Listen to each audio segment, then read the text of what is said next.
Hey Ryan, how you doing What's this fine up? day? I am not doing too bad. It's Wednesday, so week's half over. It is Wednesday. We're kind of the halfway mark, and I don't know about you where you're at, but down here in Richardson, I got my windows open and my back door open. It really does. I think today's the first day of fall, and Texas feels like fall, man. Like I'm a little surprised. Yep, it is. It is nice here in the Tulsa area where I'm at. So it is nice here. It's in the 70s. In Oklahoma, we don't get 70s weather for very long, so I'm definitely going to enjoy it because either, like I always say, we have three seasons. We have hot, cold, or tornado. So when we get 70s weather, you definitely got to enjoy it while it lasts. Yeah, down here we joke we have hot, hotter, and sometimes cooler. Like, we don't get a lot of kind of very similar. All right, so today's going to be a really good conversation. We have a very special guest for a very special reason. Today we are going to talk Apple Disrupt. You're going to see it from other communications. We are kind of focusing on the recent Apple announcements. But here's the thing: this podcast is going to go a very clear direction, and we want to start by what does Apple do well? I know some of you are bristling, but because of that, we have a very special guest. Go ahead, bring him on. We have the infamous Terrance. Now, we asked Terrance to be here because if you know Terrance, you know that he is an Apple fan. Now, here's what's awesome about Terrance and why we thought he'd be such a good guest. He's also a Samsung fan. And so, yes, this podcast is going to focus on Apple Disrupt. What can you do in the field to help your audience better understand Samsung and our products and our ecosystem as people come in possibly excited about the new Apple devices? But in order to do that, we're going to start positive. Terrance? Yes. Why are you an Apple fan? Okay, so I think this is a fair question, and certainly one that many individuals certainly do ask me within the corporation, and then I get in general, right, during my conversations. But when I look at the industry that I work in, that I know and love, I have to give credit where credit is due. And coming from a former employer working at Nokia, at one point, phones were going in a very specific direction, right? So you had like flip phones, right? BlackBerry out and this sort of thing. And in 2007, when the iPhone came along, most people quickly dismissed it, including myself and the organization I worked with at the time. Sure. And so when we see the way that the entire industry has shifted, right? It is because they've taken a very bold move at that time that moved the industry in a different place. And it's not to say that Samsung didn't have its influences, like clearly we do. Yes. But I acknowledge that, and it's within my DNA just as a person to look at and say when something's moving in the right direction, I acknowledge it, and then I try to look for personal touches of what I can do or the organization that I'm with, right, to even take that a notch further. No pun intended there. Yeah, and it kind of and actually, Samsung kind of mirrors that with.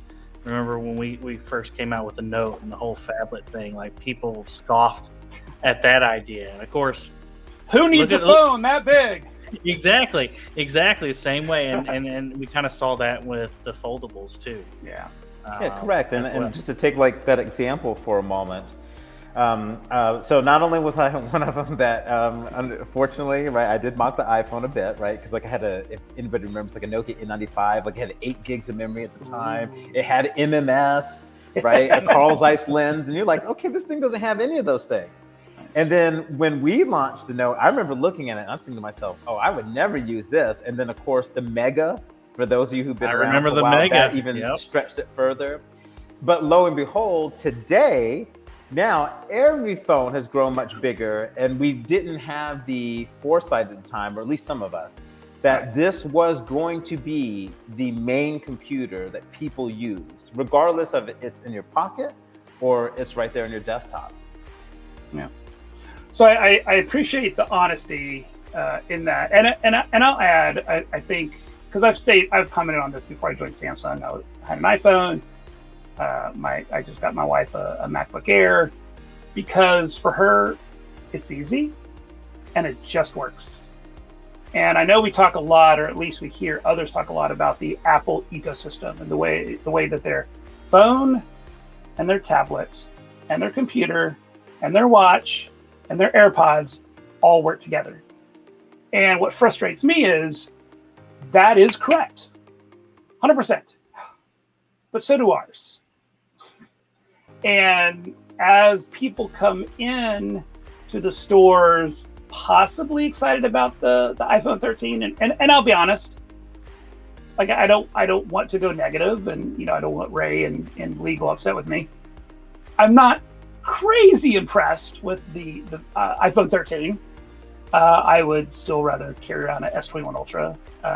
Again, I think the camera experience, which they really pushed on that thing, they really talked about the camera experience. Like, still, I don't think they can beat this, but regardless, what they do well is it does all work together, and it works pretty seamlessly.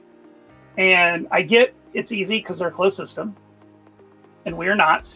And others have said our greatest strength, open, can at times seem like the greatest weakness, being open. But if we're going to compare apples to oranges, where's a rim shot when you need one? If you have a Samsung laptop, a Samsung tablet, a Samsung phone connected to your Samsung Watch 4 with your Galaxy Buds, I would put that ecosystem, that connectivity on par with Apple's. Sure, if you start mixing brands and mixing, products, you may run into difficulties. But if our fans do what their fans do, I think our ecosystem is as good as theirs. And I'm hesitant to say better because that's one of those things that's really hard to quantify or qualify what does better mean. But at the same time, that ecosystem with things like Duo now also opens up to Apple. So I can communicate, my entire family's on Apple. But with Duo, with Facebook Messenger, with these other apps, that closed system is now open to me in a way that their closed system is not open to me as a Samsung user. So. Yeah, it's the thing with ecosystems is it's a little bit subjective Sure. to a degree, right? Depending on how you use it, how you use a multiple just array of products in general.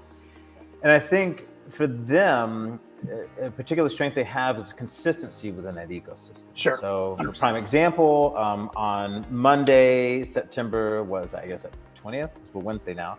iOS 15 launched, right? And so no matter where you're at in the world, you're going to get that update. So every year you're going to get an update, and at least for 5 years, you're going to continuously get these updates, right? And you might be missing some features here and there, but you know it's coming.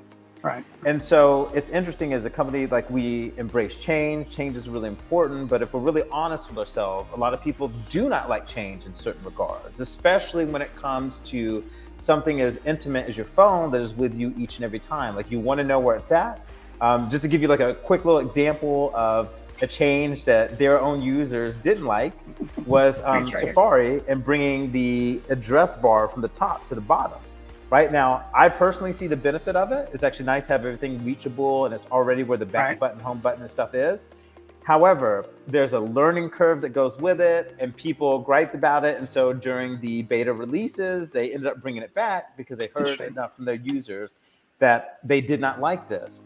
And so I think there's some lessons to be learned when it comes to an ecosystem, that there has to be this fluidity and this consistency across the board, because when people say ecosystem, what they really mean is I can reliably use any of these devices at any given time and have a similar experience. Yep. And one of my favorite things, and it's probably not even that glorious compared to some, is the way that our Samsung Notes works across our devices. I have it on my phone, I have it on my S6, and on my work laptop. And if I'm out and about, I can make a note. Oh, there's this project, this role play, this e-learning I'm working on. Oh, I got an idea. Pop out my note, take out my notes, put a note in, boom, come to my work computer, pull up notes, and I have it. like that connectivity is fantastic for the creative side of the productivity side of my job.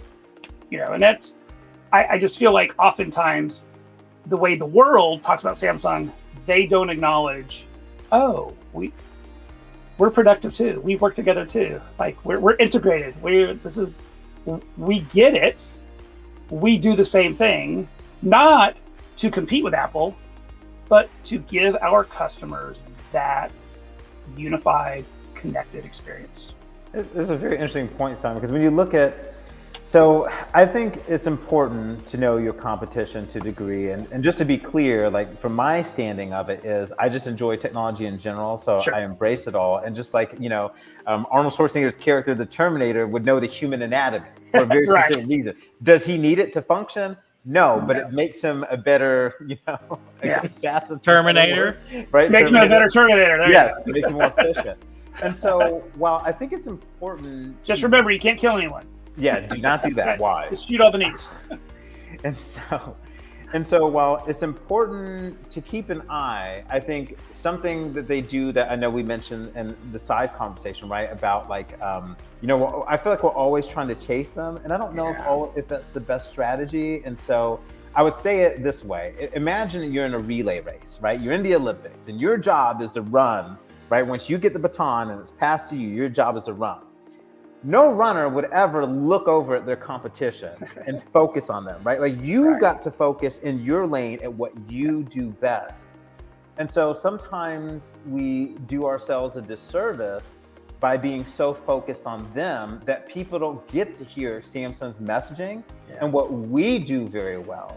And so I try to tell people that are out and about when we talk, let's say ecosystem, for example, I'm like, well, the benefit of Samsung is Samsung's ecosystem is your ecosystem. If you want to use a Mac, but then use a Samsung phone, you can do that, right? If you want to use a PC, no matter what brand of that is, or a Chromebook, you can do that.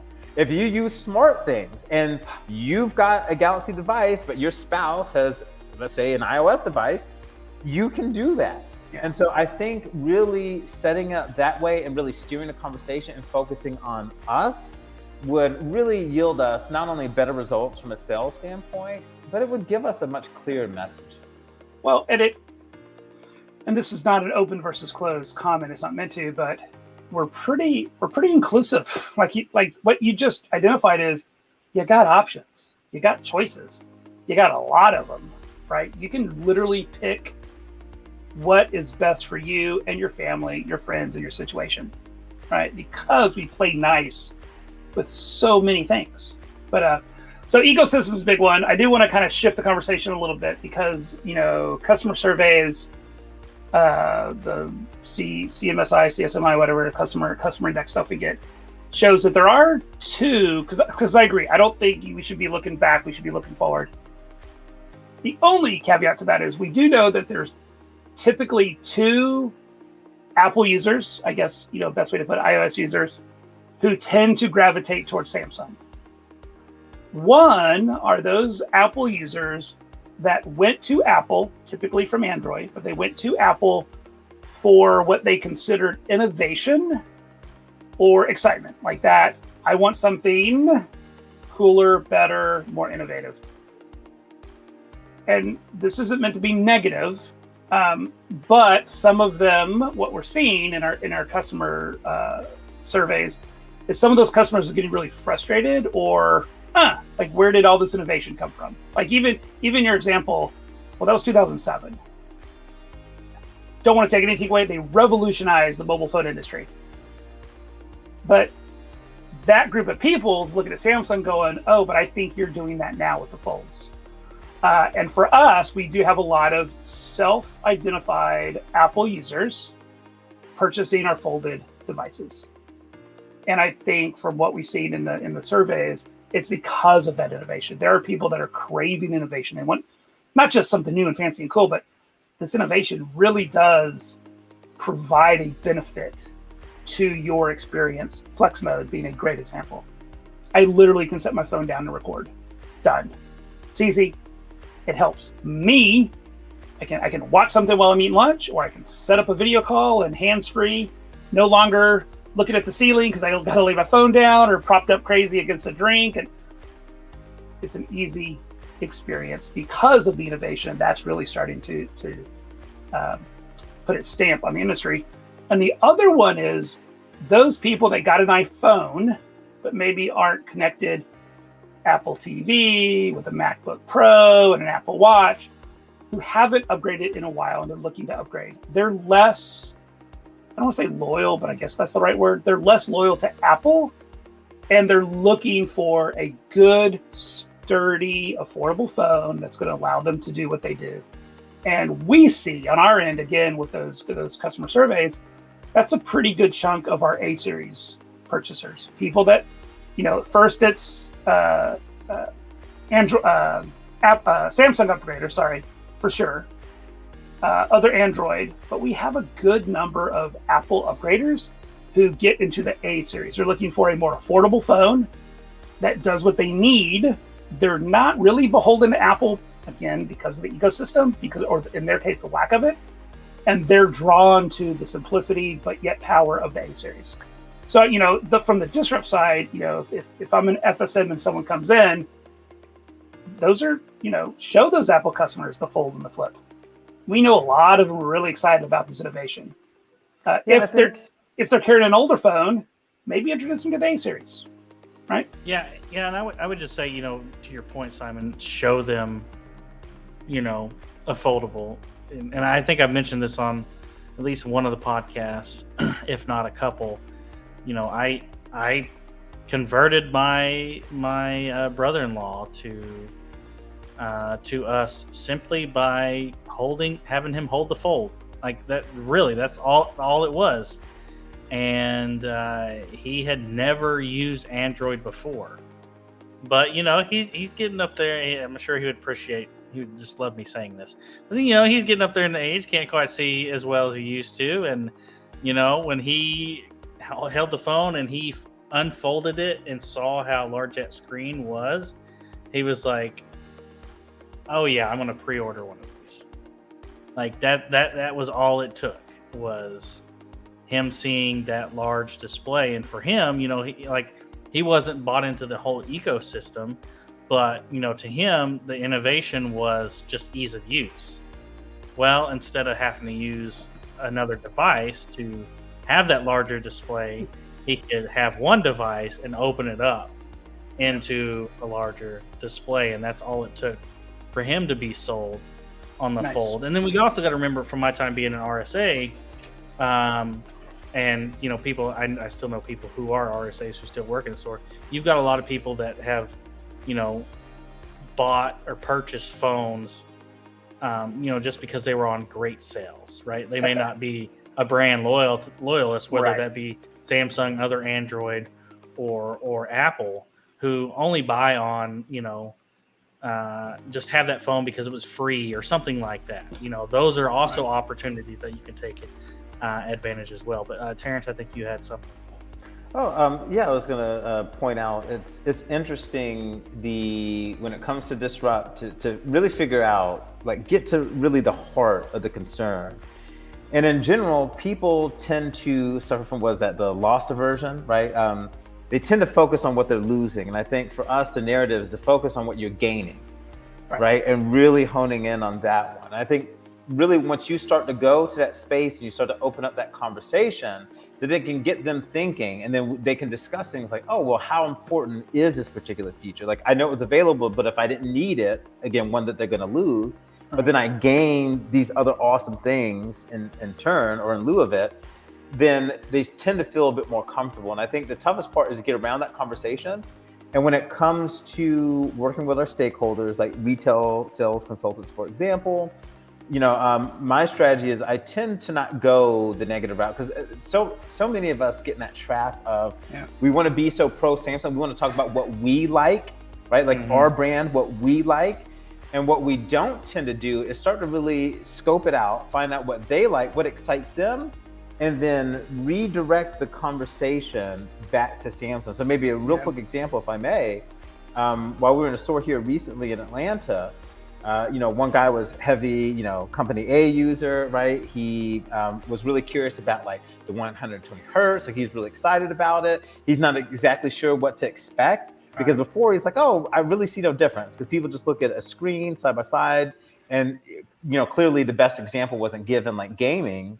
But anyway, so we took this as an opportunity to walk by our device and said, okay, now when somebody asks you what an iPhone 13 is going to look like when 120 hertz display, we know you don't have it in store right now. You can walk them over to this foldable device. Let us show you how you can do the demo. And sure enough, somebody comes in the store, right? And they're like, oh, hey, like I was wondering about the iPhone 13. The guy's like, yeah, I'm really excited. Let me show you. Actually, I can use this Samsung phone. These guys are right here. They show me how to do this. Let me walk you through it. And believe it or not, it started a conversation and the customer started to ask, okay, great. Well, so wait a minute, what is the difference between this phone versus that? So now the conversation started to happen organically, and we did it without speaking negatively, right, about our competitor, while also allowing that representative to be excited, right? That's nice. They can take that excitement and it just interjects Samsung into the mix. And I think there's a way for us to do that in a professional manner, again, without degrading competition, but then changing the narrative and bringing it back to Samsung. Well, and especially knowing that Apple has such a reputation of being artsy and artists and producers and creators gravitating towards it. And that's great. But if someone comes to the store and that's what they're interested in, and this is one of those, I know I'm not talking to an RSA, but to the FSMs, but show your RSAs, show those salespeople, single take, show them the camera, show them that if that's what someone is interested in, Samsung could be a great choice for them. If the reason they're wanting their new iPhone is to produce and create content, we have devices that can do that. I mean, if you've listened to the podcast, I'm a huge fan of the S21 Ultra camera, right? I mean, that is my passion of the device. But again, if it's to get into video creation, flex mode, right? Mm-hmm. Show them how easy it would be to use this device to do the things they want to do. Because if they're coming in because of the reputation Apple has, like Terrance said, you don't have to go negative. You don't have to say anything. You don't have to talk about Apple. Oh, you're interested in creating? Let me show you this. And you get into the Samsung products. And I mean, just from an example of today, my internet has been going on and off all day because I have an outage. And, I was able to use my Fold to hop on WebEx calls. So I just folded it up and hopped on WebEx calls. And right now, how I'm conducting and producing this podcast right now, I've got my phone plugged into my computer and using USB tethering for hotspot. So, productivity, there you go. Working well. It's great. All right. So, again, the point of this podcast isn't to bust Apple. As we talked about, they do things well. My frustration is we often act like we don't, or at least other people act like we don't. I think we do. But Terrance, I appreciate your doubling down on, and you don't have to go negative, right? Because we don't want to go negative, right? There's a reason we've often called them LO, loving opposition. Sure, there are opposition here in the US, but respect for respect and honor for honor. As a company, we certainly understand the relationship that we have with them, and we don't want to encourage any of our audience, RSAs, blue shirts, whatever, to go negative. But we have a really positive story to tell to someone who is interested in, in the context of this, the new iPads and the new iPhones, for sure. Yeah, Ryan, Terrance, anything I want to end with as we kind of bring it to a close? I'll say something and I'll turn over to you, Ryan, maybe for final word. But I would just consider this. These are two brands that are awesome. Clearly, right? We're incentivized, right? Like I want Samsung to definitely rock the boat, right? And 100%. Take away the sales, 100%. But let's be clear here. There's a reason why they've chosen to use our screens. Yes. Right. In our initial components, this sort of thing, because we are a very good, reliable, innovative brand. There's no doubts about that. And despite being a bit competitive, right, they choose to do so for that very reason, because they want to make the best, they need to use the best. And so with that, I would just take, just always really think through, like, this is a very symbiotic relationship. For sure. And while we do need to really focus on our narrative, right? Because to a degree, right? Even though, like, I love Apple, but at times I'm really tired of talking about them. I want to talk about what we're doing, right? Have the narrative, because the reason why they, in a sense, ignore us, as it were, pretend we don't exist, because they know, just like anything competitive, like, we set the marker. So if we're the innovators and we set the marker, we should always be talking about how we can one up ourselves, right? How we can drive the industry forward. Let them follow, let them chase. And I think if we do this in a very respectful way without bashing on competition, it's just like anything else in life. If I like a particular brand, I find someone's bashing it, I feel like that is a direct violation of me, right? Like, you are literally saying I made a bad decision. And while you may not, or that individual may not have meant to say it that way, that is what I feel was implied. And so, again, I just think this is a great learning moment for moving forward. Let's talk about what we do in a strong way.